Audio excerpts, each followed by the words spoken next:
Saya beritahukan di Undang-Undang ITE, Undang-Undang Nomor 11 Tahun 2008, itu pasal 6 yang menyatakan bahwa bukti itu harus dapat diakses. Ya. Satu. Bukan Pak, tadi pertanyaan artinya, Mas Roy tadi kan apakah hasil BAP di print itu bisa ya, jadi alat sebenarnya bukti? begini. Itu bukan hasil BAP, ini dengar aja gak bisa. Gimana orang ini? Ya mengartikan pertanyaannya gak bisa jadi ahli. Ya repot ini, parah ini. Agak sopan Mas Roy. Parah, bukan gak sopan. Saya berhak loh. Karena Pak Anda itu digunakan sebagai ahli. Anda memojokkan saya. Saya harus mengkritik karena Anda gak sesuai dengan undang-undang. Bukan. Saya pernah memojokkan. Parah itu malah. Waduh, parah pengetahuan kalau kayak gini nih. Parah ini. Coba perhatikan. Satu, pasal 6 ini exactly ya. Harus bisa diakses. Kedua, secara menyeluruh. Ketiga, dapat dipertanggungjawabkan. Itu bunyinya. Yes. Apakah flash disk bisa diakses? Apakah screenshot bisa diakses? Ini mereka bukti-buktinya flash disk, Bentar. screenshot. Flash disk bisa diakses, bisa dong masuk USB. Tidak bisa akses kan harus pakai jaringan internet. Maksudnya gimana? Harus pakai jaringan internet. Maksudnya gimana akses tuh? Akses maksudnya bisa dimasukkan ke dalam web akses misalnya. internet. Nah. Ini undang-undang IT. Oke, enggak supaya paham semua. Bisa diakses tuh maksudnya seperti apa? Jadi, kalau kemudian diupload ya bisa diakses. Bukan begitu. Maksudnya dalam undang-undang IT itu yang maksud diakses itu menggunakan jaringan. Yes.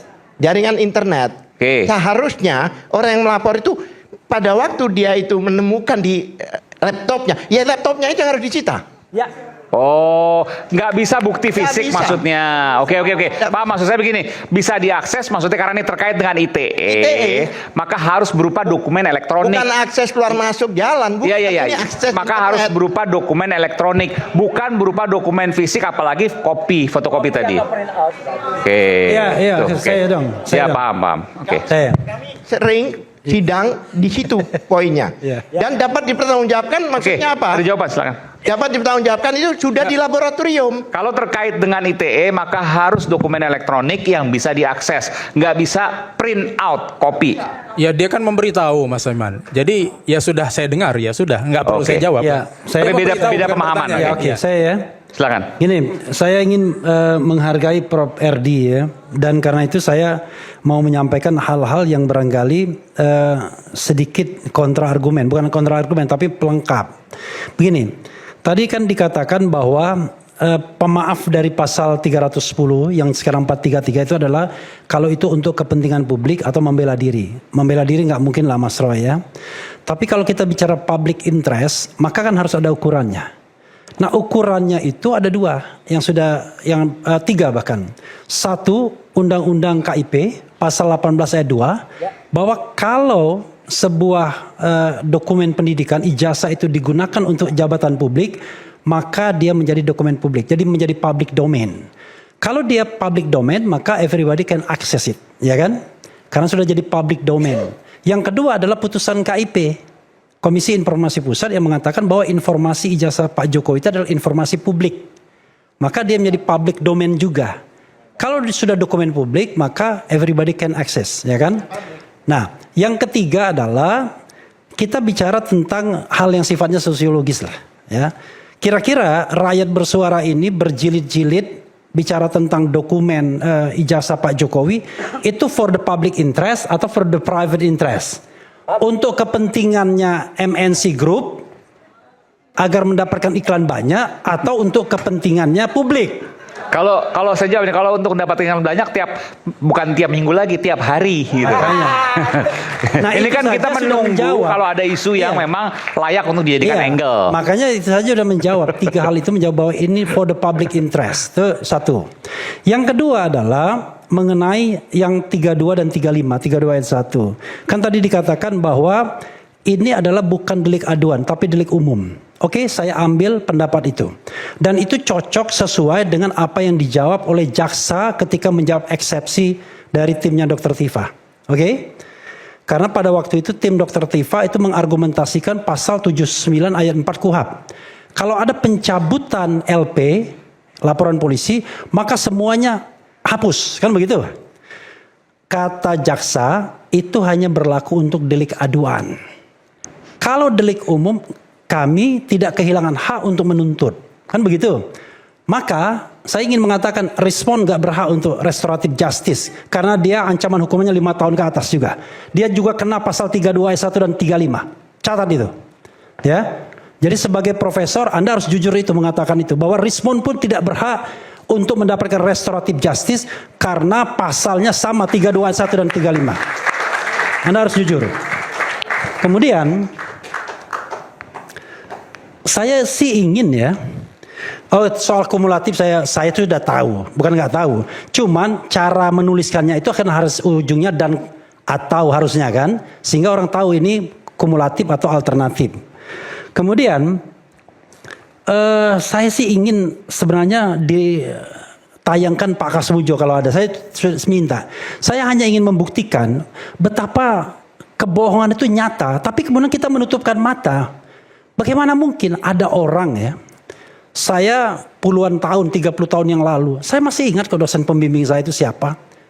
Jadi kalau dia mengatakan, ini Pak Kasmujo ini dosen pembimbing saya, galak orangnya, bolak-balik. Saya ingat betul, sama begitu. Lalu Rismond datangi Pak Kasmujo, saya Rismond Pak, ya kan? Datangi. Poinnya apa di sini? Poinnya adalah, ya, dari satu momen itu saja, jelas orang ini nggak bisa dipercaya. Bagaimana mungkin Anda mengatakan saya ingat betul dosen pembimbing saya ini galak orangnya. Saya bimbingan bolak-balik. Tiba-tiba sekarang dia bantah. Pak Kasmujo bukan dosen pembimbing saya. Dan Pak Kasmujo sendiri mengatakan saya juga bukan dosen pembimbing. Nah dari satu momen itu saja kelihatan betul betapa kebohongan itu nyata.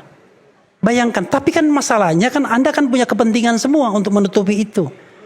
Kita ngomong apa adanya. Kalau ada ya, tolong di setel lagi tuh omongan Pak Kasmujo. Ada? Nah, oh bukan yang ini.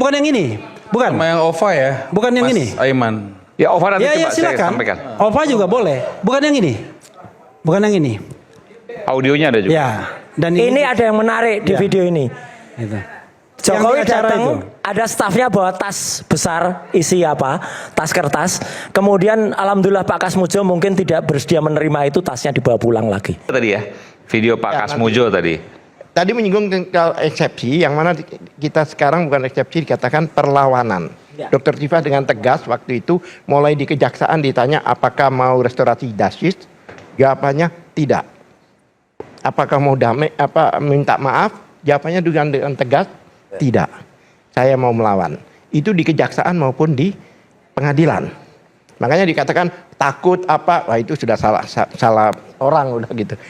Kemudian tadi salah satu perlawanan kita itu yaitu masalah tadi itu, masalah pencabutan laporan di dalam restorasi justice. Yang mana mekanismenya jelas pasal 79 ayat 4 itu sebelum setelah ini perdamaian dan sebagainya ya kan, itu ditandatangani, disepakati, sebelum ke SP3 maka harus ada pencabutan laporan. Itu kita singgung. Ada pencabutan laporan. Dan pencabutan laporan itu namanya laporan itu kan dengan nomor laporannya. Jangankan orangnya, konsiderannya pun tercabut di situ. Bukan mengatakan pencabutan untuk berapa orang, nggak ada. Lah, itu dijawab di tanggapan jaksa mengatakan bahwa itu adalah subjektif individual. Saya nggak menemukan itu, baik di KUHP, KUHP, ada kata-kata ini dasarnya adalah subjektif individual. Ini kan sudah mengarang istilahnya, ngarang-ngarang supaya ini bisa itu diantaranya. Kemudian salah satu diantaranya yaitu apa yang kita namakan kompetensi relatif, bahwa Pengadilan Jakarta Timur, PN Timur, itu tidak berwenang. Kenapa demikian? Agak satu keanehan ya. Kenapa saya katakan keanehan? Peristiwanya itu dikatakan di Jakarta Pusat. Bahkan tanggal 2 Januari 2025 di Tanah Abang, di tempatnya apa namanya? Bang Egy Sujana. Padahal Tifa itu belum kenal. Tanggal itu belum kenal. Nggak ada Tifa, nggak ada Bang Roy di situ. Bahkan kenalnya itu pada waktu ke Jogja, itu belum kenal. Itu pun ada di penetapan tersangka Bu Tifa. Lokusnya adalah di Tanah Abang. Tempusnya di situ dituliskan tanggal 22 Januari 2025. Ini salah satu ya. Nah, kemudian saya katakan kenapa demikian? Ketentuannya yang mana kenapa di Pengadilan Jakarta Timur itu karena ada surat ketetapan dari Ketua Mahkamah Agung nomor 114 tahun 2026. Tapi itu tidak begitu saja. Bayangkan peristiwanya satu di Jakarta Pusat, yang kedua dikatakan di Jakarta Selatan. Lah kok sidangnya di Jakarta Timur? Bahkan dikatakan untuk persidangan Roy Suryo dan kawan-kawan itu di Jakarta Timur. Tapi faktanya kan Roy Suryo bukan di Jakarta Timur sidang kemarin, tapi di Jakarta Selatan.